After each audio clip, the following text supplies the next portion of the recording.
श्री स्वामी समर्थ. आज होता गुरुवार आणि स्वयंपाक सुरू करताच माझा पहिला सामना झाला चाकूशी. मी भरल्या वांग्यासाठी वांगी चिरायला घेतली, पण पहिलाच कट मारला आणि लक्षात आलं, अरे चाकूला तर धारच नाही.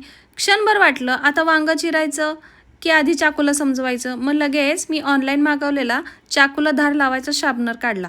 2-3 वेळा चाकू फिरवला आणि बस पुन्हा एकदम नवीनसारखी धार आली. तेव्हा एक विचार मनात आला बरं का, फक्त चाकूलाच नाही, आपल्या आयुष्यालाही कधीकधी अशीच धार लावावी लागते. थोडा संयम, थोडा विश्वास आणि थोडी सकारात्मकता. मग कितीही अवघड काम असलं तरी ते सहज होतं, हो ना? असं करत करत मग सुरू झाला आजच्या गुरुवारच्या नैवेद्याचा स्वयंपाक.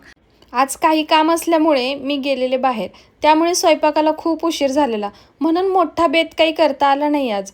पण माझा नेहमीच एक विश्वास आहे बरं का, नैवेद्य मोठा की छोटा यापेक्षा तो किती श्रद्धेने अर्पण केला हेच महत्त्वाचं, हो ना?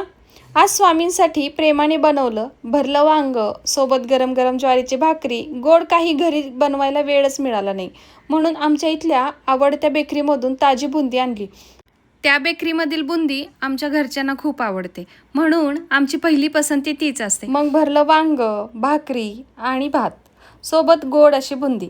असा साधा पण मनापासून केलेला नैवेद्य स्वामींना अर्पण केला. खरं सांगू का, देवाला पदार्थाची श्रीमंती नको असते बरं का, भावनेची श्रीमंती हवी असते. श्रद्धेने अर्पण केलेला साधा नैवेद्यही त्यांच्यासाठी अमूल्य असतं, हो ना? स्वामींना नैवेद्य दाखवून एकच मनात प्रार्थना केली, सगळ्यांच्या आयुष्यात आनंद, समाधान आणि भरभराट राहू दे. असा होता आजचा आमचा दिवस.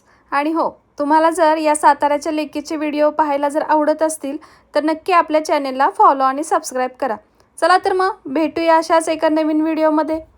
तोपर्यंत काळजी घ्या, आनंदी राहा.